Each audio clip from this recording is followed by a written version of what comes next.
और तामसिक भोजन का भी आहार करते हैं बिल्कुल महाराज जी। नहीं, बिल्कुल मतलब इसे कुछ मंगलवार को हनुमान जी के जाएंगे, मतलब इसे कुछ नहीं होने वाला। सबसे पहली बात है हमारे आहार शुद्धि, मन शुद्धि। देहाती भाषा में कहते हैं जैसा खाओ अन्न वैसा बने मन। देखो, अगर हम शास्त्र की आज्ञा का पालन नहीं करेंगे और मनमानी आचरण करेंगे तो नरक जाओगे। पहले आहार शुद्धि, मन शुद्धि। अगर जैसा खाओ अन्न वैसा बने मन। किसी भी प्राणी को दुख देना, हनुमान चालीसा का भी पाठ करते हैं। ये अपनी वासनाओं की, अपनी जिह्वा को थोड़ा रोको यार। शराब पीते हो, मांस खाते हो, अंडा खाते हो, इस तरह के व्यवहार करते हो और हनुमान जी और शंकर ये ऐसे प्रसन्न हो जाएंगे, ऐसे काम बन जाएगा? कुछ नहीं बन जाएगा। अवश्य में भोक्तव्यम कृतम कर्म शुभाशुभम। जो तुम कर्म करोगे तुम्हें भोगना पड़ेगा। चाहे मुर्गा हो, चाहे बकरा हो, सब जीव अपने प्राण बचाना चाहते हैं। सब जीव, तुम उनको काट कर खाओगे वो भोगना पड़ेगा। राम जी के रूप में भगवान ने यदि बाली के चरण में बाण मारा तो भगवान श्री कृष्ण के चरण में व्याध के रूप में उसने बाण मारा। देखो ना, लीला देखो। भगवान ने अंतिम अपनी लीला जो श्री कृष्ण लीला है वो यहाँ संपन्न की कि भगवान के चरण में व्याध जो है बाण मार रहा है। अब आप विचार करो, जब वो सरकार समर्थ होते हुए भी अपने लीला का लीला दर्शन कराते हैं। श्रवण कुमार के वध का संयोग बन गया दशरथ जी के हाथ से, शब्द वेदी बाण मार दिया। तो देखो उनका जो कर्म था वो तड़प तड़प के अपने पुत्र भगवान राम के वियोग में प्राण त्यागना पड़ा कि नहीं पड़ा? भगवान उसको मिटा सकते थे लेकिन भगवान नहीं मिटाते। अवश्य में वो भोक्तव्यम गीता जी में कहा है। इसलिए हमारी प्रार्थना है कि तमोगुणी भोजन का त्याग करो, सात्विक भोजन और संयम से रहोगे तो तुम में जो बल आएगा वो एक महान पवित्र बल होगा।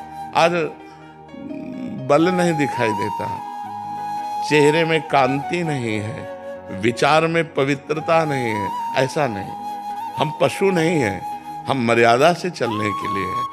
हमारी मर्यादा बनाई गई, शास्त्र मर्यादा हमारी कानून व्यवस्था है।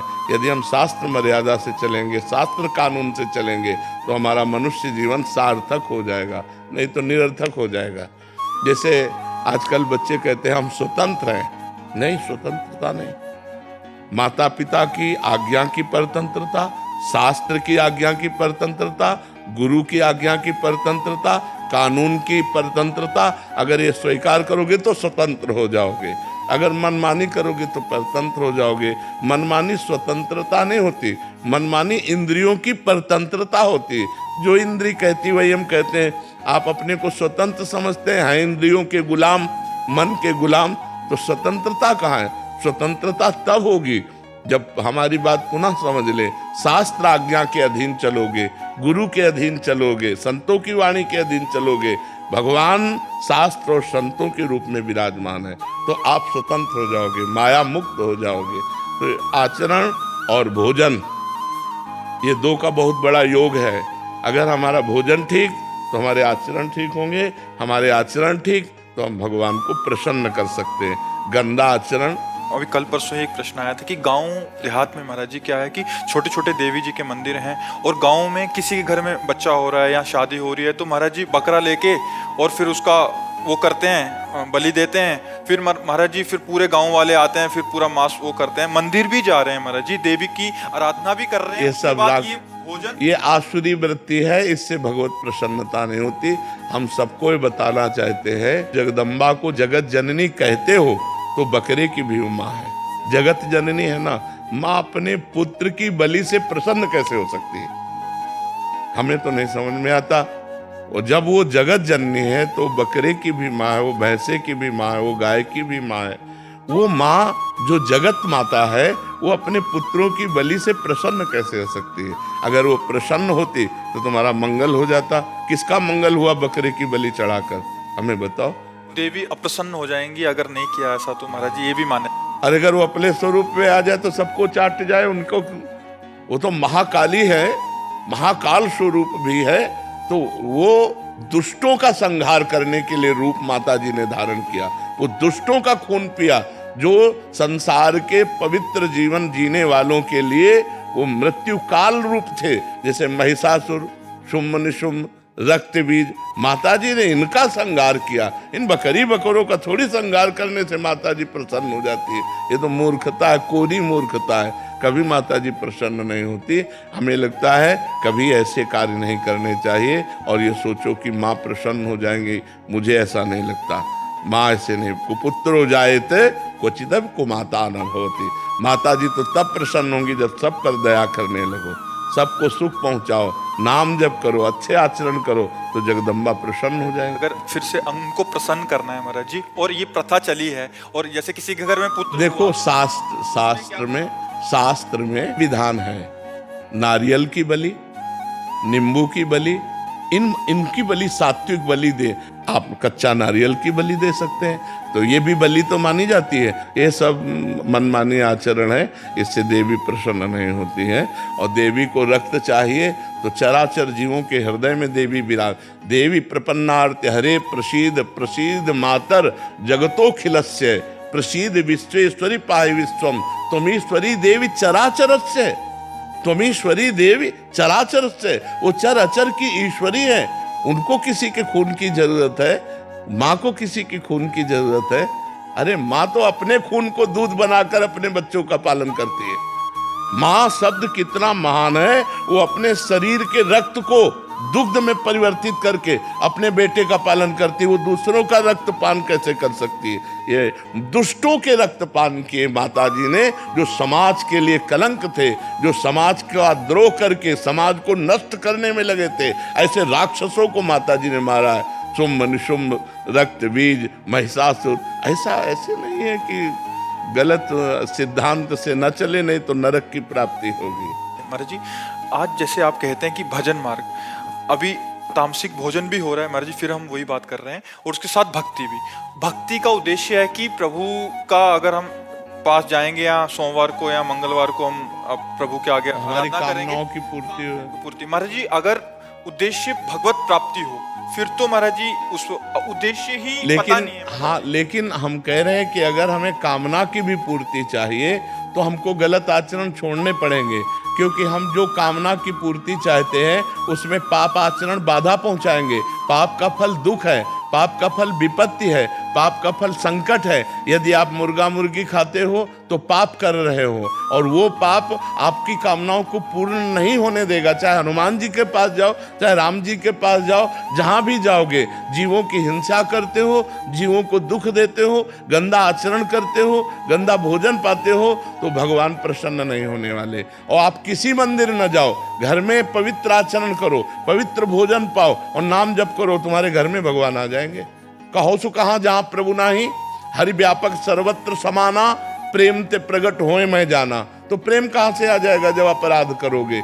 इसलिए सब जो कामना भी पूर्ति चाहते हैं तो उनको चाहिए कि गंदा भोजन और गंदे आचरणों का त्याग करें, तो उनकी कामना जल्दी पूर्ण हो जाएगी, निश्चित पूर्ण हो जाएगी। समझते हैं कि मतलब मुर्गा और मछली का हिंसा करने से ये जीव हिंसा के अंतर्गत नहीं आता। क्यों नहीं आता? तुम्हारी अंगुली काटे तुम्हें कैसा लगेगा? दर्द नहीं लगेगा? उन जीवों को देखो, एक चींटी के भी पीछे अंगुली लगा के देखो, ऐसे वो भाग रही अपने प्राण रक्षा के लिए। क्या उनमें जीव नहीं है? क्या मुर्गा अपना प्राण बचाना नहीं चाहता? क्या पशु पक्षी प्राण बचाना नहीं चाहते? और जिनको ये है कि अगर हम खाएंगे नहीं तो सृष्टि बढ़ जाएगी, तो तुम अपने बैलेंस की चिंता करो। तुम्हारा बैलेंस जब परमात्मा बनाएगा तो तुम्हारे होश उड़ जाएंगे। वो परमात्मा का 3 कार्य है: सृष्टि रचना, सृष्टि पालन करना और सृष्टि का संहार करना। वो भी अपने आप में लय कर लेता है। वो प्रलयंकारी परमात्मा है, वो काल का भी काल है, वो महाकाल है। वो जिस समय जैसा चाहता है वैसा अपना बैलेंस बनाता रहता है। सृष्टि का बैलेंस बनाना उसका कार्य है, हमारा कार्य नहीं है। हमारा कार्य है उसकी आज्ञा के अनुसार चलना। हम मनुष्य, हम राक्षस नहीं है। तो हमें सबसे प्रार्थना है कि मांस, मदिरा, अंडा, पराई स्त्री से बेविचार, इनका त्याग। श्वेता शर्मा जी, श्री हरिवंश महाराज जी। महाराज जी, आप कह रहे हैं कि आपके बच्चे एक बीमारी से ग्रसित है, तो क्या हम पति पत्नी उसके लिए नाम जप करके उसको अगर दें तो उसके कष्ट में थोड़ी शांति हो सकती है? हाँ, हो सकती है, पर अब जैसे बात यह है कि उसका प्रबल प्रारब्ध है। आप तो मान लो पति पत्नी कितना नाम जप करेंगे, अब हम तो बाबा जी ही हैं, इसलिए खुली बात कह रहा हूं कि जिससे आपको नाम में अश्रद्धा ना हो। यदि प्रारब्ध प्रबल है तो नाम जब उसको आगे चल करके परम लाभ प्रदान करेगा, पर अभी भोगना पड़ेगा। जैसे बचपन से भगवान के मार्ग में, लेकिन दोनों किडनी फेल हैं। अब आप विचार करो, माला 10 माला 20 वाला, यहाँ गुरु कृपा से तो इसलिए हम आपको संकेत में बता रहे हैं कि नाम कभी खाली नहीं जाता, वो काम करेगा। पर अब जैसे हम 50 ग्राम नाम है और 1 किलो अपराध है, तो कैसे समझ में आएगा? जब 1 किलो के ऊपर नाम बढ़े तो मिटिया मेट कर देगा प्रारब्ध को। अच्छा, अब जैसे हम लोग हैं तो हम लोग प्रारब्ध को आदर सहित भोगते हैं, उसको नाम से काटते नहीं है। नाम तो हमारे प्रीतम की प्रसन्नता के लिए, प्रारब्ध प्रीतम के नाम के प्रभाव से ऐसे निकलता चला जा रहा है। हम कोई परेशान नजर आ रहे हैं, आपको परेशान व्यक्ति नजर आ रहे हैं, और परेशानी इतनी है कि पूछो मत। तो नाम का प्रभाव क्या कर रहा है? हर परेशानी को आनंद पूर्वक भोगने की सामर्थ्य दे रहा है, और नाम हमें भगवान तक ले जा रहा है। अब हमें प्रभु के पास जाना है, अपने हर समय प्रसन्नता रहती है। शरीर छूटेगा, अपनी लाडली लाल के पास जाएंगे, जिनका जस गाते हैं, जिनके लिए जीवन समर्पित रहा उनके पास। तो न मृत्यु का भय न दुख। तो ऐसा ना समझे कि नाम लाभ नहीं देगा, पर हो सकता है प्रारब्ध बहुत प्रचंड हो तो नाम कोई प्रभाव आपको दिखाई न दे नाम का, तो आप अश्रद्धा कर सकते हैं कि हमारा बालक स्वस्थ नहीं हुआ, पर नाम काम करेगा, वो उसके जीवन को मंगलमय बनाएगा पक्का। एक नाम त्रैलोक ही तारे, एक नाम में अपार सामर्थ्य। फिर आप माला से जपोगी और उसको दोगी तो उसका मंगल क्यों नहीं हो जाएगा?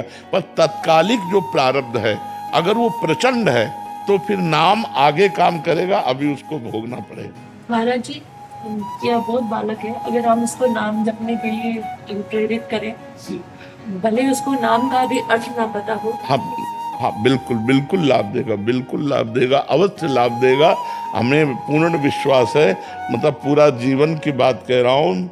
और गोस्वामी तुलसीदास जी कहते हैं, भगवान शंकर को साक्षी करके कहता हूँ, मेरी जबान गल जाए अगर थोड़ी भी झूठ बोलूँ, जो कुछ है मेरे जीवन में सब राव माँ, ये 2 अक्षर का चमत्कार है मेरे जीवन में, और कुछ नहीं। ऐसे हम आपसे कह रहे हैं, भगवान के नाम का ही केवल बल है, उन्हीं के नाम के, क्योंकि भगवान को तो देखा नहीं जाता, वो तो दिखाई नहीं देते, लेकिन उनको अगर देखने की चाह या पाने की चाह हो तो ये नाम ही चाह पैदा करता है, और नाम ही भगवान का दर्शन भी करा देता है। भगवान है पतंग और नाम है डोरी, पतंगो यथा त्वाम अनुग्राम्य माणा। अगर हम नाम रूपी डोरी खींचते जाएंगे तो भगवान रूपी पतंग हमारे नजदीक आती चली जाएगी। ये दृढ़ विश्वास रखो। परम मंगल, भारी से भारी कष्ट में भी नाम ऐसे सुख देता है कि जैसे हमारे कष्ट है तो नाम घसीट ले गया भगवान के चरणों में। अब मन भगवान के चरणों का चिंतन करके रोमांचित हो रहा है, और शरीर में पीड़ा है, पड़ी रहे पीड़ा एक कोने में, भगवदानंद के सामने शारीरिक पीड़ा या शारीरिक सुख किस काम का। अब नाम का प्रभाव जो है वो आप देख लीजिए। अगर आप विश्वास करें तो आपका कष्ट दूर हो जाए, लेकिन हम स्वयं भोग रहे हैं, स्वयं भोग रहे हैं कष्ट को। और नाम में इतनी सामर्थ्य कि सैकड़ों की किडनी 1 मिनट में ठीक कर दे, क्योंकि वो कर्तुम अकर्तुम अन्यथा कर्तुम परमात्मा जिस नाम के अधीन है, वो नाम हमारे हृदय में चल रहा है। बस यही, या रहस्य रघुनाथ कर बेग न जाने कोई, और जो जाने रघुपति कृपा तो सपने मोह न हो। ये भगवान की कृपा से खूब नाम जप कीजिए। रामफल यादव जी, श्री हरिवंश महाराज जी, गुरुदेव भगवान हमारे प्रति कोई द्वेष भाव रखता है तो क्या हमारी भगवत प्राप्ति में बाधा है? नहीं, हमें किसी के प्रति द्वेष भाव नहीं रखना चाहिए। हरिवंश नाम लीन जे अजात शत्रु ते सदा। अजात शत्रु, भक्त का शत्रु पैदा ही नहीं हुआ, अर्थात त्रिभुवन में किसी के प्रति भी हम द्वेष भाव, ईर्ष्या का भाव, शत्रुवत भाव न रखें। निरपेक्षम मुनिम शांतम निर्वैरम समदर्शनम। निर्वैर, किसी से हमारा वैर नहीं। यदि कोई अपने स्वभाववश हमसे वैर करता है, स्वभाववश हमसे द्वेष करता है, तो भी उसमें भी हम भगवत भाव करेंगे। करत जे अनुशहन निंदक तीनों पर अनुग्रह कियो। हम उनका मंगल चाहेंगे, हम भगवान से प्रार्थना करेंगे वो स्वस्थ रहें, उनकी सद्बुद्धि बढ़े, लेकिन हम द्वेष नहीं करेंगे तो हमारी भगवत प्राप्ति में किंचित मात्र भी बाधा नहीं। बाधा होती जब हम किसी से द्वेष करते हैं, हम किसी से राग करते हैं। हर्ष नारायण जी, मध्य प्रदेश। श्री हरिवंश महाराज जी, भजन लोगों के बीच प्रकाशित हो गया है, इसे अब छुपाएं कैसे? इसके चलते छुपाने की जरूरत नहीं। छुपाने की बात वो कही जाती है कि जैसे हमें जो अनुभूतियां हो रही हैं, हमारा जो भजन का आंतरिक भाव चल रहा है, वो हम कभी प्रकट ना करें। अगर हमको किसी मित्र या किसी साधक से बात भी करनी है तो हमने संतों से सुना है ऐसे से ऐसा करना चाहिए, ऐसे से ऐसा करना चाहिए, ऐसा करने से उसको लाभ प्राप्त होता है। बात हम अपनी कह रहे हैं, लेकिन हमने संतों से सुना है। हम अपना अनुभव बता रहे हैं, लेकिन किसी साधक और संत का लक्ष्य करके बता रहे। किसी को ये न समझने दें कि हमारी स्थिति ऐसी है। यदि हम ऐसा बोलेंगे तो उसमें हमारा अहम व्यक्त होता है और हो सकता है हमारी साधना रुक जाए, हमारी साधना में बाधा पहुंच जाए। ऐसे जब हम गाएंगे तो सब जानेंगे ही, हम नाचेंगे, रोएंगे, प्रभु के गुणगीत गाएंगे तो लोग कहेंगे ही भक्त है। लोगों के कहने से क्या पड़ता है? सब बहुत बड़ाई करते हैं महाराज, मैं पहले से बहुत नीच अधम हूँ। जब आपकी बड़ाई करे तो आप उस समय ध्यान दीजिए, जब आप प्रभु के नहीं थे तो आपकी कोई बड़ाई नहीं करता था। तो ये बड़ाई गुरु की हुई, ये बड़ाई प्रभु की हुई, आपकी नहीं हुई। आप उसे हृदय से भगवान को समर्पित करते रहिए तो फंसेंगे नहीं। सम्मान वैसे जहर है, इस जहर से बच जाए तो बहुत अच्छी बात है। सम्मानम कलयाति घोर गरड़म नीचा अपमानम शुधा। श्री राधा मुरलीधरो भज सके वृंदावन मात्यज। सम्मान को घोर विष के समान समझे, नीच पुरुषों द्वारा किया हुआ अपमान अमृत के समान समझे और श्री मुरलीधर और राधा किशोरी का भजन करे। तो इसलिए सम्मान मिले तो उसे गुरु और इष्ट को देना चाहिए। अगर सम्मान स्वयं स्वीकार करता है तो साधक का पतन हो जाता है। अमानिना मान देना, सबहि मान प्रद आप अमानी। अगर अमानी बन गए तो फिर बात बन जाएगी, अगर मान आ गया तो फिर गड़बड़ हो जाएगा। इसलिए वो मान गुरु और इष्ट को समर्पित कीजिए। ना हमें मान देने वाले को बुरा कहना, ना भला कहना है।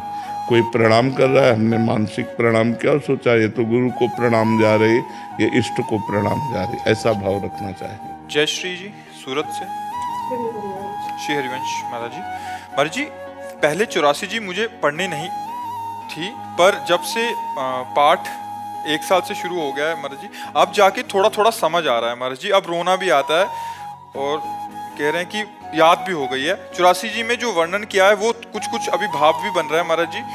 श्री जी ठाकुर जी यमुना जी सखियों का महाराज जी कह रहे हैं कि 84 जी और नाम जप से ही प्रभु के दर्शन हो जाएंगे मेरे को। छुट्टी 84 भ्रमंते निरखय जुगल किशोर। निरखय जुगल किशोर भोर अरुरैन न जाने। पिय रूप रस मत भयो कछु मनहि न आने। प्रेम लक्षणा भक्ति होय ही आनंदकारी। अरु वृंदावन वास सखी सुख के अधिकारी। कुंज महल की टहल सुख दंपति संपत्ति पाई है। जैसी रूप लाल हित प्रीति सो जो 84 गाई है। नाम बाणी जहाँ श्याम श्यामा तहाँ। नाम बाणी सुनत श्याम श्यामा निकट। हम नाम वाणी में लगे, हमें परमात्मा की प्राप्ति क्यों नहीं होगी, भगवान की प्राप्ति क्यों नहीं होगी? भगवान है कहाँ? नाम वाणी में ही तो विराजमान है। लीला गुण गाइए, खूब मस्त रहिए, पापाचरण का त्याग कीजिए, पवित्र भोजन भगवान को भोग लगा के पाइए और पड़े रहिए दासत्व में। अपने आप भगवत प्राप्ति हो जाएगी। भगवत प्राप्ति के लिए प्रयास नहीं किया जाता, भगवत प्राप्ति में सर्व समर्पण किया जाता है। अनायास भगवत प्राप्ति हो जाएगी। भगवान कृपा से मिलते हैं। हमारा तन मन वाणी शरीर सब भगवत मार्ग में लग जाए, अभी भगवान की प्राप्ति। लोगों को लगता है भगवान की प्राप्ति कठिन है। हमारे जीवन का अनुभव है विषय त्याग करना कठिन है, भगवान की प्राप्ति नहीं। विषयों का त्याग करना, पारिवारिक मोह का त्याग